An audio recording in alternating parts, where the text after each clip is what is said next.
श्रावण महीने की नवमी तिथि। कौन सी तिथि? नवमी। चाहे शुक्ल पक्ष की हो चाहे कृष्ण पक्ष की हो। 7 दुर्वा। कितनी दुर्वा? 7 दुर्वा अशोक सुंदरी वाली जगह पर चढ़ाकर, शंकर भगवान के ऊपर चढ़ाकर, गणेश जी के चरणार बिंद को लगाकर उसको लेकर आना है। हाटकेश्वर महादेव का स्मरण कर। कौन से महादेव? हाटकेश्वर महादेव। उसको लेकर आइए। उदर में, पेट में रोग हो, बीमारी हो, बहुत ज्यादा तकलीफ हो रही हो, शरीर के अंतर्गत एसिडिटी रहती हो या पेट के अंतर्गत कोई ना कोई बीमारी बनी ही रहती हो, उसको भादों के महीने में, कौन से महीने में? भादों के महीने में किसी भी दिन सुबह के समय जब आप वो दुर्वा लेकर आए, 5 दिन, 6 दिन, 7 दिन में एक एक कर खाली पेट उसको चबा चबा कर खा लो और पानी पी लीजिए। करना पड़ेगा श्रावण महीने में, खाना पड़ेगी भादों में। चतुर्मास में चारों महीनों का बड़ा बड़ा महत्व है। कभी आपको एक स्मरण रहा हो कि जिस नारी के, स्त्री के रजोधर्म से जुड़ी हुई या पुरुष वर्ग में भी कहीं ना कहीं किसी ना किसी रूप में इस उदर से लेकर एड़ी तक के बीच में जो भी तकलीफ होती हैं उससे जुड़ी हुई के लिए भी सावन के महीने में एक प्रयोग आता है। उसको कर लेने से संपूर्ण जीवन समय में ये नाभि कोश से लेकर एड़ी तक के बीच में कभी तकलीफ हो ही नहीं सकती। और वो जल शंकर भगवान को शूलपाणेश्वर महादेव के नाम से चढ़ाया जाता है। कौन से महादेव के नाम से? शूलपाणेश्वर महादेव। शूलपाणेश्वर, उसका भी स्थान है कि वो जल कहां चढ़ता है। तो पहले तो नवमी तिथि का दुर्वा प्रयोग भगवान शंकर को समर्पित करते हुए, अशोक सुंदरी वाली जगह पर समर्पित करते हुए श्री गणेश जी महाराज को कहकर, आपको याद होगा जिस समय पर श्री गणेश जी महाराज कुबेर जी महाराज के घर में भोजन करने गए थे, सारा अन्न भगवान गणेश जी पा गए थे, तब शंकर भगवान ने दुर्वा भेजी थी।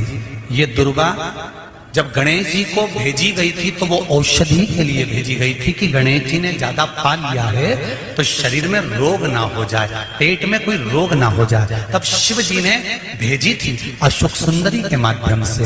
इस दुर्वा का प्रभाव रोग मुक्ति के लिए किया गया। आज भी नियम है, नवमी तिथि के दिन अगर भगवान नारायण के चरणों में हल्दी और कुंकू दोनों चीजें चढ़ाई जाए तो नारी कभी विधवा होकर नहीं मरती।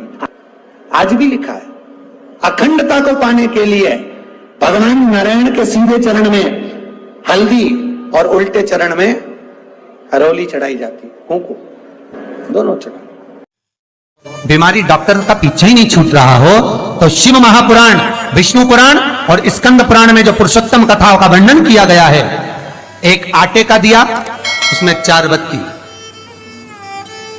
आटे के दिए में 4 बत्ती रखें, तिल्ली का तेल डाल लें, थोड़ा सा उसमें सरसों का तेल डालें।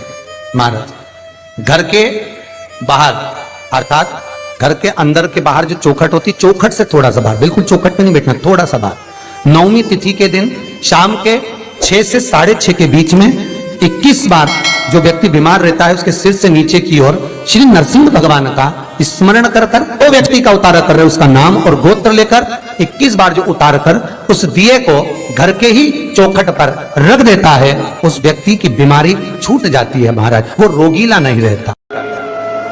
घृत का दिया लगाकर शरीर में जो रोग है उसका स्मरण कर कर, शंकर जी से विनय कर कर, हे भोलेनाथ आपने शुक्र देवता को संजीवनी मंत्र दिया है तो क्या आप मेरे को वो मंत्र प्रदान नहीं करोगे?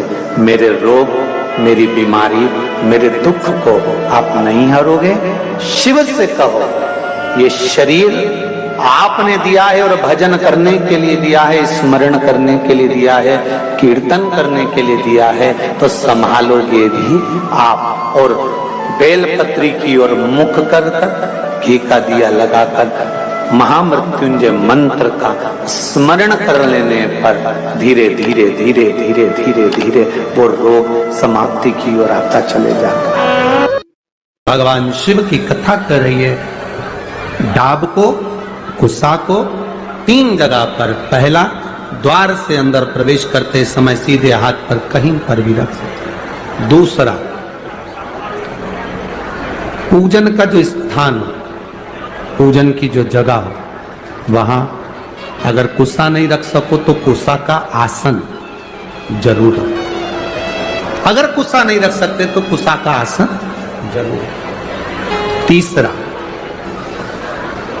रसोई घर के अंदर जहां पर परिंदा हो, मटका हो, हंडा हो, उसके आसपास में कहीं थोड़ी भी जगह हो, एक छोटी सी भी कुसा अगर अपन ने रख रखी है तो घर में कभी भी बड़ी बीमारी प्रवेश नहीं कर सकती।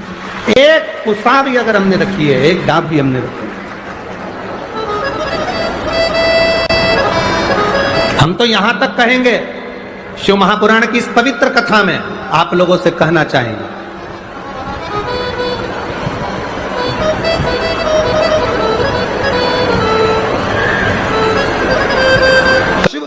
अब गर्मी आई, गर्मी में पूरे जीव मर गए, गर्मी में सब सूख गया, कीड़े मकोड़े मर गए गर्मी की तपन के कारण। पर सावन का एक महीना जिसमें भगवान सबको फलना फूलना सब कुछ, पत्तियां भी फूलती हैं, फूल भी फूलते हैं, डालियां भी फूलती हैं, पशु पक्षी जानवर जलचर थलचर सब फूलते हैं। श्रावण का शिव को प्रिय है। और क्या कहा मेरे भोले बाबा ने नंदी से, ए नंदी, श्रावण का महीना हो, शिव तत्व की प्राप्ति को करने के लिए अगर कोई संसार का मानव मुझे पुकारता है, भजता है, शिव कथा कहती है, शिव जी कहते हैं नंदी से, उस जीव का कल्याण करने के लिए मैं स्वयं उसके द्वार तक पहुंच जाता हूं और उसका उद्धार कर देता हूं, उद्धार कर देता हूं। पर किसका चित्त लगे?